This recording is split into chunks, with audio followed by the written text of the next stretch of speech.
جو لیٹر اسلام آباد high court کے 6 جج صاحبان نے سپریم جوڈیشل کونسل کو لکھا ہے، اس سپریم جوڈیشل کونسل میں سپریم کورٹ کے 2 سینئر ججز انکلوڈنگ چیف جسٹس،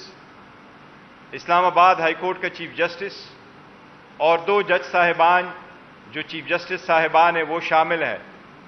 ان کو جو لیٹر لکھا گیا ہے that letter speaks for itself, لیکن اس میں جو جج صاحبان نے زندگی میں پہلی مرتبہ کوئی ایسا لیٹر لکھا ہے، یہ پاکستان کی جوڈیشری کے لیے ایک ٹرننگ پوائنٹ ہے۔ یہ ہم تو کہتے رہے اور 2 سال سے کہتے چلے آ رہے تھے، لیکن اللہ نے رحم کیا، جج صاحبان کو بھی اللہ نے ہمت دی، ان کو بھی اللہ نے زبان دے دی، اور وہ اپنی برداشت پہ جتنا برداشت کرتے رہے ایک حد پورا ہوا، اور آخر کار انہوں نے اپنا ورشن آپ لکھا جج صاحبان نے،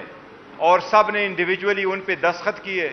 اور سب نے سپریم جوڈیشل کونسل کے سامنے بھیجا۔ وہ صرف یہ نہیں ہے کہ انہوں نے یہ ذکر کیا ہے کہ اسلام آباد ہائی کورٹ اور سبورڈینیٹ جوڈیشری میں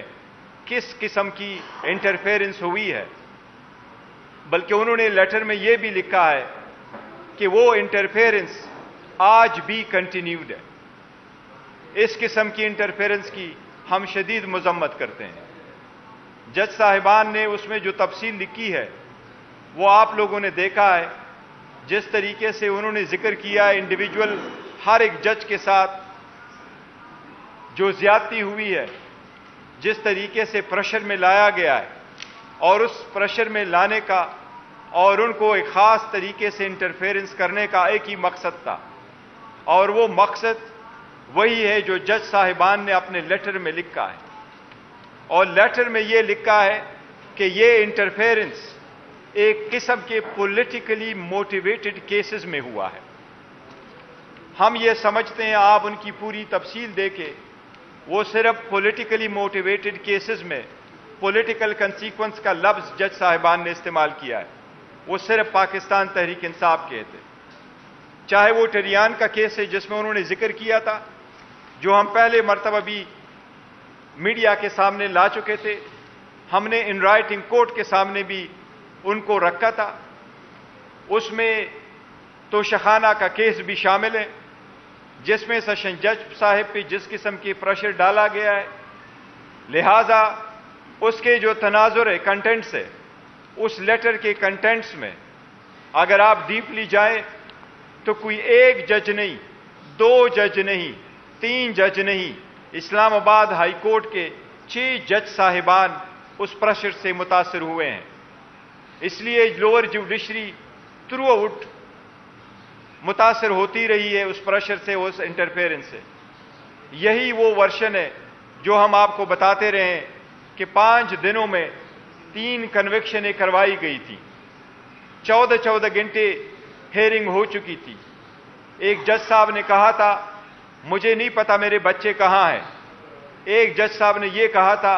کہ میرے بیٹے کا ولیمہ پوسٹپون کروایا گیا ہے۔ اس قسم کی ججمنٹیں دی گئی ہیں، اس قسم کی ججمنٹیں ہوئی جس کے ٹرائل کے دوران کراس ایگزامینیشن کی اجازت نہیں تھی، ایسی کنوکشنیں کروائی گئی جس میں ایویڈنس پروڈیوس کرنے کا حق نہیں دیا گیا۔ اس طریقے سے جج صاحب نے کیس کنکلوڈ کر لیا تھا کہ ہم گئے آرگومنٹس کے لیے، لیکن آرگومنٹس کے بجائے جج صاحب نے اپنا ڈیسیجن اناؤنس کیا۔ اسی طریقے سے ڈیسیجن دیے گئے کہ ابھی آرڈر اناؤنس نہیں ہوا تھا، سرٹیفائیڈ کاپی نہیں ملی تھی، اور خان صاحب کو اریسٹ کر کے گھر کے دروازے توڑ کر کے ان کو اڈیالہ جیل پہنچانا شروع ہو گیا تھا۔ یہ ساری ججمنٹیں ایسی ہیں جو اتنی پریشر میں دی گئی ہیں، یہ ایک پوری فینومینا ہوا ہے۔ ہم اس لیے مطالبہ کرتے ہیں باضابطہ طور پہ، اس کے تناظر میں کنٹینٹس آپ لوگوں نے پڑھے ہیں کہ سب سے پہلے ہم یہ کہتے ہیں کہ ججز کی تحفظ کو یقینی بنایا جائے۔ جن جج صاحبان نے لیٹر لکھا ہے، سب سے پہلے ان جج صاحبان، ان کی فیملی ممبرز کا تحفظ یقینی بنایا جائے۔ ایسا نہ ہو کہ کمشنر راولپنڈی کی طرف ان کی بھی فیملی ممبرز کہیں کسی کو نظر نہ آئے۔ ہم ساتھ مطالبہ کرتے ہیں کہ اس کی ڈیپ انکوائری فوراً انیشیٹ کی جائے اور جوڈیشل کمیشن کے تھرو اس کی انکوائری ہو۔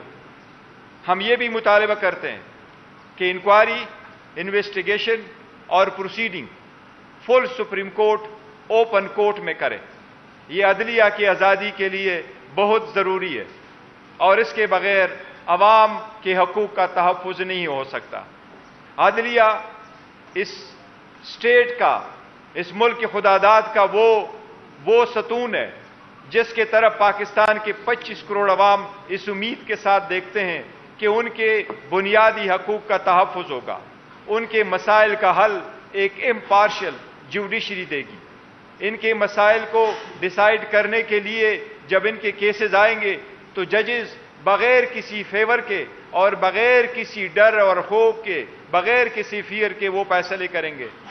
لیکن جو منصب بیٹھے ہوئے ہیں وہ منصب خود اپنی داستان آپ بتا رہے ہیں کہ وہ خود انصاف کے طلبگار ہیں۔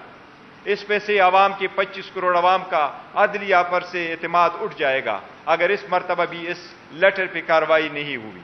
اس لیے ہم مطالبہ کرتے ہیں کہ سارے ججز جنہوں نے ذکر کیا ہے اس میں کہ یہ پولیٹیکل کیسز سے ریلیٹڈ تھے، لفظ جو جج صاحبان نے استعمال کیا ہے، دو چیز ہم کیٹیگوریکلی آپ کے نوٹس میں لے کے آتے ہیں۔ ایک یہ جو پیرا 5 میں لکھا ہے کہ نہ صرف یہ کہ انٹرفیئرنس ہوئی ہے بلکہ ہو رہی ہے۔ دوسری بات انہوں نے جو لفظ استعمال کیا ہے کہ یہ ساری انجینئرنگ آؤٹ کم کس لیے تھا، تو جج صاحبان نے لکھا ہے to engineer judicial outcome in politically consequential matter. یہ لوگوں کے جو کرایہ داری کے قوانین ہیں، شپے کے قانون ہیں، رینٹ کے کیسز ہے، سروس میٹر ہے، ریٹ پٹیشن ہے، اس میں نہیں ہوئی ہے انٹرفیئرنس۔ پولیٹیکل کنسیکوینشل کے لفظ جج صاحبان نے لکھا ہے، پولیٹیکلی کنسیکوینشل میٹر میں یہ انٹرفیئرنس ہوئی ہے۔ یہ پی ڈی ایم حکومت کا کارنامہ تھا جنہوں نے انہی سرکمسٹانسز میں 200 کیسز بنوائے تھے، انہی سرکمسٹانسز میں خان صاحب کی کنوکشنیں کروائی گئی تھی۔ اس لیے ہم یہ بھی مطالبہ کرتے ہیں، پرزور مطالبہ کرتے ہیں، جس طریقے سے سپریم کورٹ نے ابھی لارجر بینچ نے